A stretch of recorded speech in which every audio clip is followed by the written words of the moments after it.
It started one morning with a meal he didn't finish. Nothing dramatic. Just a quiet moment. Halfway through breakfast, something felt off. He wasn't full, but he didn't want more. His stomach felt tight in a way he couldn't quite name. So he folded the toast back onto the plate and let the tea go cold. No pain. No urgency. Just that odd sense that food, for the first time, had become effort. It passed. The day went on. But the next morning, the same thing happened again. And soon, he found himself eating smaller portions, skipping certain foods, lingering at the table longer, not out of leisure, but because he was listening for signals his body never used to send. Digestion is something we rarely think about when it works well. It's quiet, automatic, and visible. But when it begins to shift, even slightly, you start noticing things. You feel full too quickly. Or the same meals leave you tired instead of satisfied. Foods you once loved now bring discomfort. You start chewing slower, not out of caution, but because the body isn't rushing anymore. And beneath it all, there's a faint sense that the relationship between eating and ease has changed. There's no instruction manual for this stage of life. No one tells you how digestion begins to adapt after 70. You just feel it. A little more air. A little more waiting after meals. A little more effort after certain foods. Nothing seems broken, but something is different. You try to explain it, sometimes, and get told it's normal, it's age, it's nothing. But when something changes in your own body, the quietest shift can still matter, especially when it happens every day.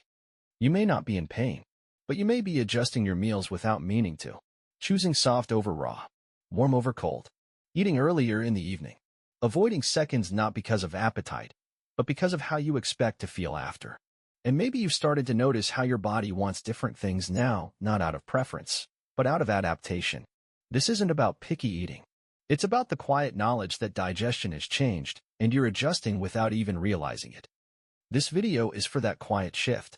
We're not talking about illness. We're talking about the 5 subtle ways digestion changes with age, the ones no one really prepares you for. They don't arrive all at once. They don't call for medication, but they add up. And once you recognize them, you can work with your body, not against it. Because eating isn't just fuel, it's rhythm, it's comfort. And when that changes, it's worth understanding why. Have you noticed yourself eating differently lately, not because you wanted to, but because your body seems to have asked for it? Some meals feel heavier than they should. You didn't overeat. The food was simple, gentle, familiar. But halfway through, you sense that your body isn't ready to receive it like it once was. Not rejection, just resistance.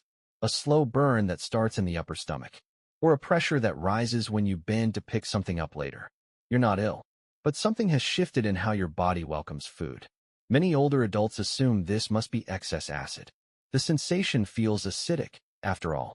The tightness, the occasional reflux, the need to sit up straighter after eating. But in most cases, especially after 65, the issue isn't too much acid, it's too little.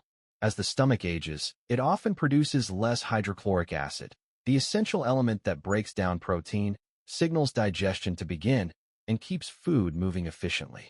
When levels drop, digestion slows. And when digestion slows, food lingers. And when food lingers, discomfort follows. Not because the food was wrong, but because the chemistry wasn't ready. You might feel full after only a few bites. Or notice that food stays with you long into the afternoon. Sometimes there's a dull bloating, not painful, but enough to make you avoid that second slice of bread. Other times, it's a subtle bitterness rising after meals, especially in the evening. And the response is often to cut back. You eat less. You avoid certain things. You might even stop adding vinegar, tomato, or citrus, thinking those are the problem. But often, what the stomach needs is not less stimulation, but more support in doing what it used to do on its own. Warm fluids help. So does chewing more than you think necessary. Gentle movement after a meal can help too, not exercise, just walking through the house, rinsing a dish, folding something. There are also natural supports, certain herbal teas, bitters, even light acidic starters like diluted lemon juice before eating. But the first step is simply recognizing the shift. Because when you know that acid isn't the enemy, that it may, in fact, be in short supply, the entire strategy changes. You stop fearing the sensations. You start listening to them. And with that comes less tension, less guesswork, and a gentler relationship with food again. Have you ever felt that a small meal sat with you too long and wondered if your body was working harder than it needed to? There are days when your stomach feels like it's behind schedule. You've finished eating, The table is cleared, the kettle's been washed and dried, but the sensation of the meal hasn't passed. There's no pain, no sharp discomfort, just a weight, a quiet heaviness that says something is still happening inside. And it stays with you. You go on with the day, reading the paper, putting away laundry, feeding the cat, and still, your middle feels full. Not the good kind of full. The kind that lingers, not because of too much food, but because food is simply moving more slowly now. The medical term is reduced motility, but in practice, it just feels like things take longer to finish. Not just digestion, everything. Your appetite is slower to arrive. Hunger comes late. Meals satisfy sooner, but stay longer. The whole rhythm of eating and processing stretches out, and if you're not paying attention, it can feel like tiredness or irritability or even disinterest in food. But the body knows. It's telling you, I'm still working. The muscles that once moved food along without fuss now take their time. The stomach empties more slowly. The intestines push with less force. The entire system is quieter, more deliberate, and more easily affected by what you eat, how quickly you eat it, and what posture you hold afterward. If you sit too long, things feel stagnant. If you lie down too soon, pressure builds in the wrong places. Even bending to tie a shoe after a meal can remind you that digestion is still mid-process. And because it's not a pain, you often try to ignore it. You wait for it to pass. Sometimes you blame the food. Other times, you blame yourself. But in truth, this is simply a shift in how the body works with time. It no longer rushes through meals. It doesn't treat food as a task to complete. It holds each bite longer, not to punish, but because its rhythm has changed. And you, without meaning to, begin adapting to that rhythm. You space out your meals differently. You grow more selective without realizing it. You avoid certain combinations, not because they taste bad, but because they linger longer than you'd like. You change your dinner time, your breakfast size, your afternoon snacks, all guided by a stomach that now moves slower than it did 10 years ago. Some people worry when this happens. They think slower means weaker. But in many ways, it just means different. And different requires awareness. It requires noticing how food lands in your body, not just what you eat, but how it moves through you, how long it stays, where it settles, what helps it pass. A short walk, a warm drink, the decision to sit upright instead of leaning back. These aren't tricks. They're support. Because digestion, like any rhythm, responds to attention. And when you give it that, even in small ways, the tiredness that often follows meals begins to fade. Has your body taught you to slow down after meals? Not because you're tired, but because you've learned that moving too fast leaves things unfinished inside? There was a dinner, nothing special, just baked fish, soft potatoes, a bit of bread. It looked simple. And yet, halfway through, something shifted. The taste was fine, but the body began to answer differently. Not rejection, just a delay. A kind of heaviness began to settle where comfort should have been. The meal wasn't large, but it felt like something inside was asking for more time or maybe more help. The evening passed slowly. No pain, no illness, just that quiet resistance that comes when food stays longer than it used to, as if the body had forgotten how to move it forward with ease. You might recognize this. It happens more often with rich meals, creamy sauces, soft cheeses, something fried or oily. Even small portions leave a long shadow behind. And it's not always clear why. You didn't change the food, but the way your body responds to it has changed. As we age, the body produces fewer digestive enzymes, those tiny, precise substances that break down fats, proteins, and carbohydrates into usable pieces. Without them, the process is slower, heavier, less complete. And while the body still tries, still works, it needs more time to do what once took minutes. Fat lingers. Dairy sits longer. Certain vegetables feel dense in the gut, not because they're bad, but because the tools for breaking them down have grown thin. You might not notice it at first. Maybe just a longer pause after dinner before you feel ready to move. Maybe a sensation of tightness that arrives an hour too late. Maybe a growing preference for lighter meals, not from taste, but from experience. And slowly, the pattern settles in. You stop ordering certain dishes when out. You skip creamy dressings. You eat half a sandwich instead of a whole. Not because you're afraid, but because you remember what happened the last time. This isn't a failure. And it's not about willpower. It's about enzymes. Quiet workers that once handled everything effortlessly, now showing signs of age. But even this can be supported. Warm meals instead of cold. Chewing more thoroughly, even if it feels silly. Giving space between bites. Choosing combinations that feel easier, not because someone told you, but because you learned. There are also supports you can try, if needed, gentle enzyme supplements, herbal teas, fermented foods. But even without them, awareness matters most.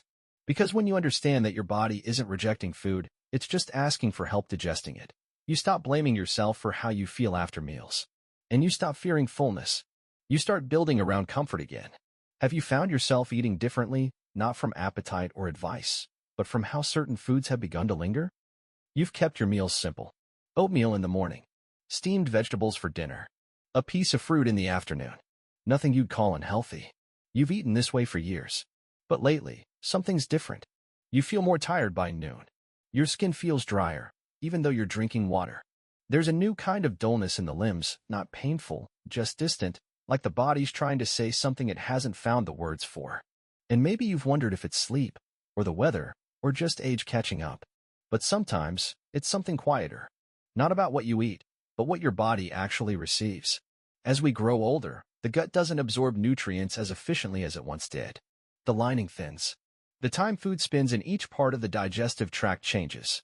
The signals that tell your body how to extract what it needs begin to fade. So even when your meals are thoughtful, balanced, and familiar, your body may be getting less than it used to. It doesn't always feel like something's missing. There are days when you eat as usual, nothing unusual on the plate, no great changes in appetite, and yet, your body feels like it hasn't been filled. Not in the stomach, but somewhere deeper. The muscles stay dull. The focus slips. You find yourself pausing in the middle of a sentence, not because you forgot the word, but because something inside you seems to slow everything down at once. And the strange part is, you don't feel unwell. You're not sick. But when you try to trace your tiredness back to something, there's no single cause. No poor sleep. No skipped meals.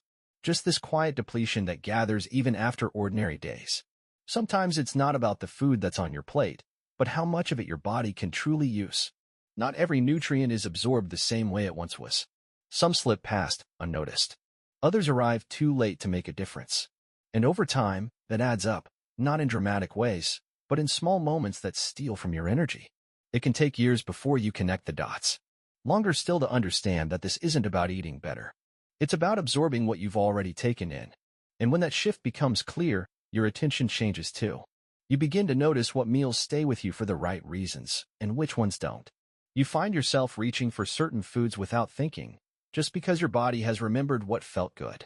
And you realize the issue was never about discipline or diet, it was about reception. Have you ever noticed your body asking for something it used to get from food, but doesn't seem to find there anymore? Some foods you used to enjoy now ask for more caution. Not because you've grown to dislike them, but because your body has begun to respond differently. Tomatoes leave a burning trace after the meal. A slice of melon sits heavy when it never used to. Even a cup of coffee feels louder now, not in taste, but in how long it stays with you. These aren't allergies. They're not reactions that make headlines. They're quiet changes in how the body processes certain elements, acid, sugar, fiber, spice. They settle in slowly, and when you first notice them, it's easy to second-guess yourself. You might blame a particular meal, or think you just weren't in the mood. But when it happens again and again, something inside begins to adapt. Not from fear, just from experience. You start skipping raw onions. You go lighter on dressings. You leave certain things off the grocery list, not because you've made a decision, but because you no longer reach for them. There's a kind of wisdom that builds quietly with age, not from books or advice, but from listening to your own signals. You begin to notice which meals end with calm, and which ones bring restlessness. Which foods help you sleep, and which ones wake something up. You don't always explain it to others. You just adjust. And soon, the table reflects not just nutrition, but memory. You keep the things that feel kind. You reduce the ones that take something from you. And without making a rule, you find yourself building a gentler rhythm around what you eat. This isn't a restriction. It's not a diet. It's the body speaking a new language, softer, slower, but still clear. And when you hear it, when you respond, something shifts. Not everything becomes easier, but some things stop being as hard. Have you ever changed the way you eat? Not because someone told you to, but because your own body quietly asked? Some changes happen so gradually, you don't realize how much they've shaped your day until something brings them into focus. You pause longer after meals. You turn down things you once looked forward to. You move through the kitchen with more awareness, not because anything is wrong, but because your body asks for a different kind of care now. No one told you this would happen. It's not written into birthdays or test results, but it becomes part of how you eat, how you plan, how you feel inside your own skin.